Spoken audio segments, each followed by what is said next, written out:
golden child sister who cut me off showed up claiming her husband was sive, so I took her in and helped her file for divorce, but later I found out she was the cheater, so I testified against her. 1 year ago, my younger sister Hannah, 27F, got married to her boyfriend of 2 years, Jacob, 30M. I'm 2 years older than my sister, and we used to be close when we were kids, but after that, we just sort of drifted apart. After I moved out for college, we started speaking less, and by the time both of us had graduated and had our own jobs, we led very different and separate lives, so we didn't have much to talk about. On top of that, we had a stupid fight about something 6 years back, so we have pretty much had no contact since then. In the recent past, we would get together when our family would meet for holidays and stuff, but wouldn't exactly talk to each other. To be quite frank, I don't even remember what the fight was about. I just know that it was over something really small. It wasn't like we were out to get each other, but just didn't interact. And last year, after my dad passed away, I pretty much had nothing to do with my family. My mom was always closer to my sister, so they had their own thing going on, and whenever I tried to visit her, I would always feel very out of place, so I just started keeping to myself. I was also very busy with work, so I wasn't really connected with either of them. And then, 2 weeks ago, Hannah showed up at my place in the middle of the night and she begged me to let her stay with me because apparently, her husband had turned out to be abusive and she desperately needed somewhere to go. Even though we hadn't been particularly close for the last couple of years, I allowed her to stay with me. This seemed to be quite serious, and as a woman and her sister, I did not want to turn her away when she was asking me to help her out with something like this. She had shown up at my place with absolutely nothing, just some money, and her cards, and kept apologizing for springing this on me, but she didn't have anybody else to rely on. I had just moved into a new apartment, so she knew that Jacob would not be able to find her here and that she was safe from him. So I instructed everybody in the family not to give my address out without my approval to anybody in case they asked, since I did not want her to be found. She told me that apparently, Jacob had been controlling and manipulative right from the beginning, but after they got married, she had thought that he would stop doubting her every now and then, but he had gotten worse instead. He had forced her to cut her friends off because he did not like them and thought they were not the right kind of company for her. Recently, he had started pressuring her to even quit her job and stay at home because he thought that she needed to pay more attention to the household, and her job was distracting her from doing that. But at this point, she had put her foot down and they had been fighting about it for the last couple of weeks, and the night that she had run away, he had come home drunk and was yelling at her about the dishes in the sink that hadn't been done yet. She had said that she had been very exhausted after coming back home from work, so she hadn't found the time to do it yet. Usually, he would just argue with her, but this time, he decided to shove her, and that was the last straw. After he fell asleep, she decided to make a run for it and came straight to my place because she couldn't even think about any other place to go. I was a bit confused because I thought that she was close to our mother, so she could have gone to her instead. But Hannah told me that apparently, she had already talked to our mother about this and her advice had been shocking. She had told her that sometimes some men act this way, and she just has to deal with it because that's what married couples do.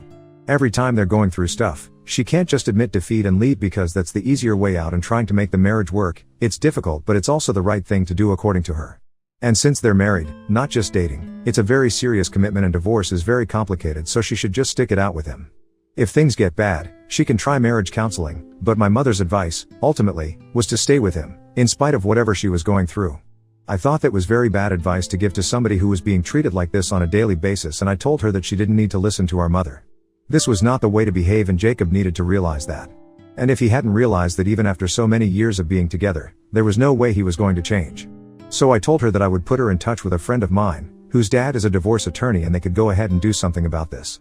So 2 days after she came to my house, she filed for a divorce and he was served within a couple of days. Both of us had blocked Jacob right after she came to my house so he couldn't contact us. She had also spoken to my mother on the phone, and while she had been against the idea of leaving initially, after she learned that he had actually shoved her the previous night, she agreed that it was taking things way too far and she needed to leave. So we got her to block Jacob as well, and eventually, nobody had any ties with him.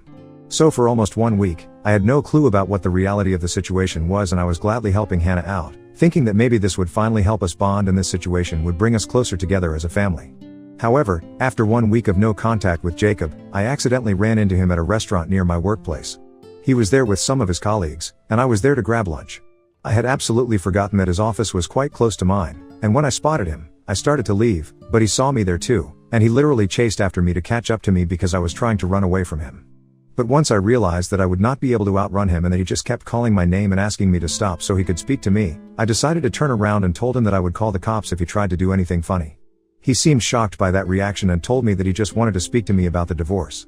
I told him that this was final and I was not going to allow Hannah to go back to him, and he started looking even more confused because he told me that apparently, the divorce had been his idea. Then, it was my turn to be shocked because that was not what I had been expecting. Anyway, after a conversation with him, I realized that Hannah had fed me a bunch of lies, and my mother had probably been in on it. He said the night that Hannah had run away from home without telling him, he had actually suggested that they get a divorce because he had found out that she had apparently been having an affair with one of her coworkers. He had spotted them together after work when he had gone to surprise her at her office and, after that, there was no way that he could stay with her. So he was the one who had suggested the divorce and she had been very against it and they had ended up in a fight. She wanted to work things out and said that she was willing to end the relationship with the other guy and give their marriage a second chance, but Jacob just wanted to leave because he did not think he could trust her ever again. He said that he had been suspecting that she had been having an affair for quite some time and he had just been proven right that day. He had wanted to speak to her about it the next day and had even thought that he was going to offer to move out of the house so she could live there on her own, but when he woke up the next day, she was nowhere to be found. When he tried to contact her, she blocked him. And he couldn't get through to her in any other way either. I had also blocked him and so had our mother. And all her friends had also blocked him, so he literally couldn't talk to anybody else. And then, he received the divorce papers, and the terms of the petition shocked him because she was demanding a lot of things that he did not think she was entitled to. She was demanding an insane amount of settlement and alimony, and he thought that it was bizarre that she felt she was entitled to any of this since they had pretty much been making the same kind of money.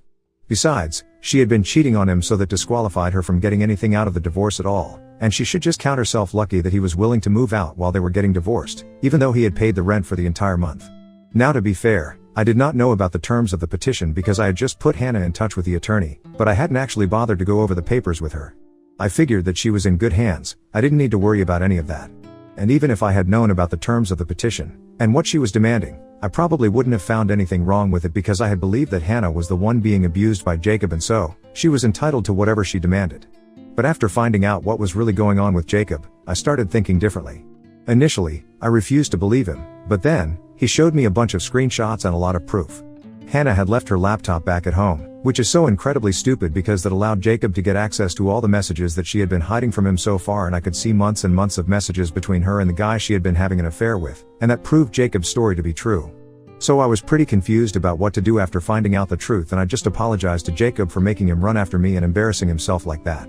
But he told me that he just wanted to talk to me so I could explain to Hannah that he did not want anything out of the divorce, and it would only be fair if she changed the terms of the petition to be more reasonable as well because he did not want any trouble and just wanted this to be over as soon as possible. So I agreed, and then when I went back home, I confronted Hannah about this, and she literally denied everything. Even after I told her that I had run into Jacob, and he had shown me all the proof that confirmed his story, she started accusing me of trusting some random stranger over me. Except that Jacob is not some random stranger, we had interacted quite a few times, and when she had first come to me, it did seem quite out of character for him because he was a very soft-spoken and gentle guy. Even though Hannah wouldn't speak to me at any family gatherings or parties, he would always be polite to me and I just thought that it was really nice of him. I'm not saying that guys like that cannot be abusive, but from whatever conversations we have had so far over the years, it seemed unlikely that he would turn out to be like this. I really wanted to believe her, but I knew she had a penchant for manipulation and lying because that's how she used to get out of trouble in high school. So honestly, even though she is my sister, I wouldn't put it past her. And the way she got so defensive when I confronted her, it just made me even more sure what Jacob was saying was the truth, and she had been lying to me through her teeth. So I told her to leave, and after a lot of fighting, she finally left. After she left, she probably went to our mother's house. Half an hour later, I received a phone call from my mother, and I could hear her crying in the background. My mother was berating me for trusting Jacob over her, but I told her that I didn't want to argue about this anymore since I was pretty exhausted, and my mother said that she did not want to speak to me anymore. I told her that I was fine with that, and since then, we haven't spoken. About 2 days back, Jacob reached out to me since I had unblocked him and told me that he was collecting testimonials from everybody who knew the two of them to prove that none of the claims that Hannah was making against him were true in the slightest, and he said that my testimonial would hold a lot of value because I was literally her sister, and if even I was speaking out in his favor, it would be great. He said that there was no pressure, but I wanted to do this because I wanted to stand up for the right thing. Since apparently, Hannah had refused to change the terms of the petition, and since my friend's dad had refused to work with her, they switched to another lawyer and demanded the same things, and even went on to claim that apparently, Jacob had indeed been abusive, and that was why she had resorted to cheating. So technically, according to her, this was all his fault and it was just so convenient for her. It was incredibly infuriating, and I hated the fact that she had played me for a fool in the beginning. And that was why I agreed to testify against Hannah. So yesterday, I finally spoke up in his favor while they were in their mediation session, and once that was done, I felt pretty relieved. I knew that I had done what was right, but evidently, my mother and Hannah do not share my sentiments because they were more than pissed today. My mother actually called me up in the morning and asked me what I was thinking, testifying against Hannah, my biological sister. I told her very plainly that I did what I knew was the right thing to do, and now that it was done, there was no point in trying to fight with me over this. But my mother was not going to see sense, so she just kept yelling at me and actually even threatened me, saying that she was now going to ruin my life. It's interesting how she said that, but I know that she literally has no way to do it. And I said that she could try, but she really couldn't ruin my life, even if she tried to. That's when she started crying and said that I deserved it because I had sabotaged my sister when I could have just kept my mouth shut instead of going out of my way to speak up against her. She seemed to be really upset and I could even hear Hannah in the background, screaming at my mother to hang up because apparently, it was hopeless to speak to me since I couldn't think about anybody apart from myself and my false sense of superiority. Hannah was saying that apparently, the only reason I had done this was to appease my overinflated sense of ego, and I thought that it was a bit extreme.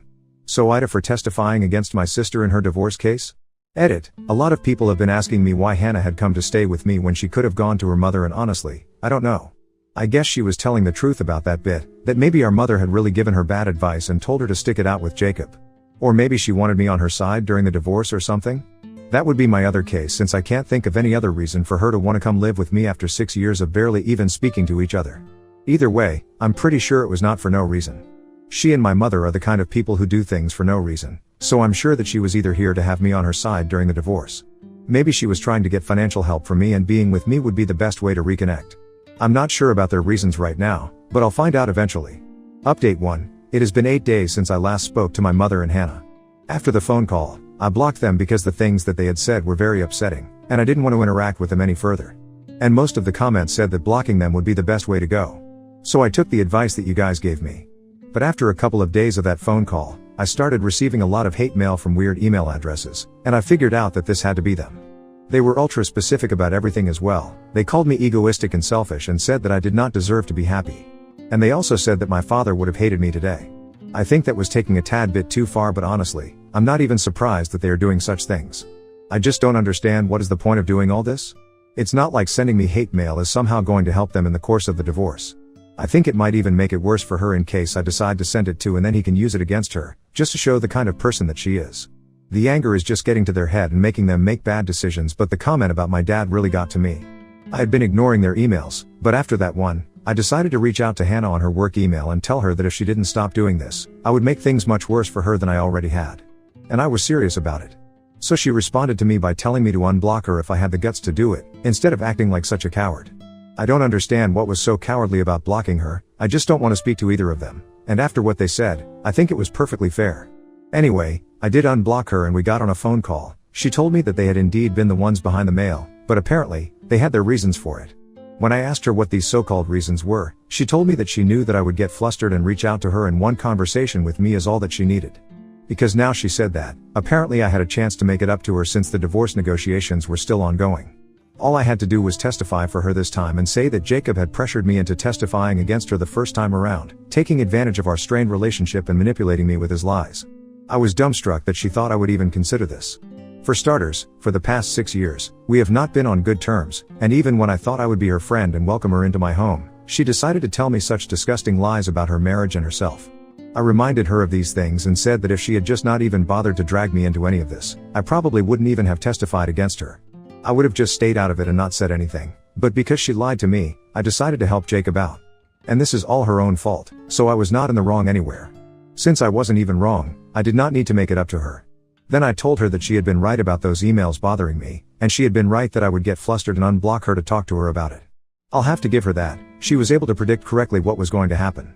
But then, I told her that after this, she tried anything with me, then I would not hesitate in going to Jacob with these emails and helping him out even more to prove that Hannah was not a woman of strong character, like she was trying to portray herself, but was a sly, manipulative and cunning piece of work. Hannah then started screaming at me and said that I was not going to do any such things, and if I did, she was going to make sure that I paid for it. Again, I don't think she and my mother have the power to ruin my life or make me pay for it like they claim they do. They haven't even known me properly, so it's not like they can find any dirt on me. I've had a very normal life, and unlike them, I never do anything that can get me into trouble later. I like to be honest and have a clear conscience, so even if they try to dig something up, they won't be able to find any dirt on me. So all their threats, they really don't scare me. I just wished her the best of luck, ended the phone call while she was still trying to talk to me, and blocked her yet again. And this time, I have made up my mind that I am not unblocking this woman to speak to her under any circumstances.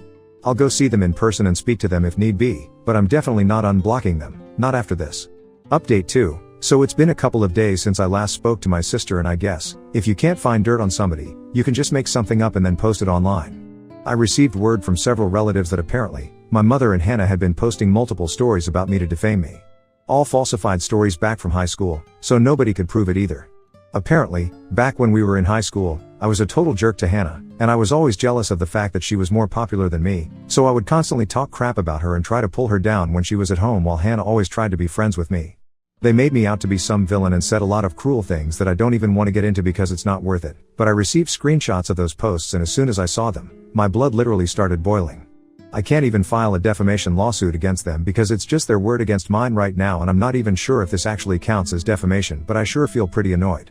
I'm pretty sure I have to lose something tangible to take action against them, I think. Until that happens, it's just them talking crap about me online.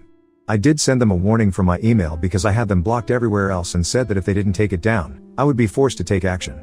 They haven't taken it down yet because I guess they're not scared enough. But I have been in talks with an attorney, and I think if we do send them a legal notice, they might stop. Anyway, I was also able to figure out exactly why Hannah had come to me all those days ago instead of going to live with Mom. I had to talk with Jacob about all of this since he had reached out to tell me that the proceedings were going in his favor so far, and he wanted to thank me for testifying against Hannah. I took that opportunity to ask him if he had any idea why Hannah had come to me, and he told me that in spite of the fact that we were not on good terms for a really long time, she always seems to speak highly of me when it comes to work. She was not wrong about that. I do have a great career ahead of me, and I don't mean to sound boastful, but I make more money than most people my age. Apparently, Jacob told me that she had been planning on starting a business, and the reason she chose to come to me might have been because she wanted to win me over the course of the divorce and then have me fund her after it was all finalized. He was guessing the only reason that she was hungry for so much money out of the divorce was because she wanted to fund her lifestyle. The guy that she had been having an affair with earlier was a pretty rich guy, since he was a senior in her workplace, and he only found out about it recently. After finding this out, everything makes sense. Of course, she's after the money. I should have known right from the beginning. Anyway, everything is finally adding up now. And if she and my mom don't take down the posts as soon as possible, I'm gonna have to send them a notice and actually take action against them. Whether I win the lawsuit or not, or if it has even been valid, that doesn't make a difference to me. But I'm gonna try my best to get them to take it down. Update 3. Hey, so it has been 1 week since my last update, and luckily, one legal notice from my lawyer was all it took for them to take it down. I guess with the way that the divorce was going in Jacob's favor, Hannah did not want to risk anything else. So they took it all down. Also, after the last update, a lot of you had asked me what exactly they had said in those posts, and at the time, I did not want to get into them. But anyway, they had basically tried to make me out to be the villain of Hannah's life. They said that apparently, I had bullied her throughout her life, and I would speak about her body negatively and shame her for the way she looked. For the record, I would never do that to anybody else since I have had it happen to me, and it's not very nice. I guess that's the reason they even said that, because they knew I'm a huge advocate for body positivity, and saying that about me would ruin my image. Not only that, they also said that apparently had tried to hit on all of her boyfriends back when we were living together because I couldn't stand the fact that she was getting male attention and I wasn't. And apparently, that has not changed since I'm still trying to get Jacob on my side. It's so ridiculous and disgusting for them to even say that. I can't even imagine them thinking such things, and then believing that it's okay to post it. Anyway, it was mostly such nasty things about me, and now they've taken it all down, so I'm okay. I was a little disappointed that they took it down so easily since I really wanted to fight it out and teach them a lesson. But oh well, I'm glad that I don't have to get into the drama now. I can just focus on my own life now and move on from all of this. Both of them are still blocked, and they are going to remain blocked for a really long time. That's the way it should be, and I know if my dad was alive today, this is the exact advice he would have given me as well.